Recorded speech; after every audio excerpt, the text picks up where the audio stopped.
Morning, so still stripping. We're almost there. Quite a lot you have to take out. Half the engine bay you had to strip.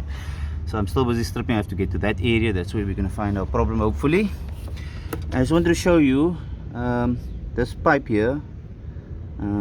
Doesn't look like looks like it's leaking, basically. So I think that union there is also finished. I'm just showing you as I go along.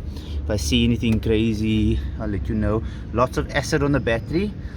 I think that your battery might be the wrong size. Just telling you from what I know. It looks very, very small for this car. There's a lot of acid on the battery terminals. Let me just find it. You see this stuff here? That's acid.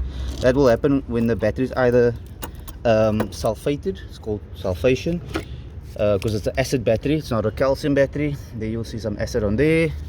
So the battery is definitely on its way out. I just swung it a few times to check the engine when I did the compression test, and now it's totally dead. So that battery is definitely on its way out. Just letting you know. So yeah, we're commencing with the rest of the stripping procedure here. Let's see where we go.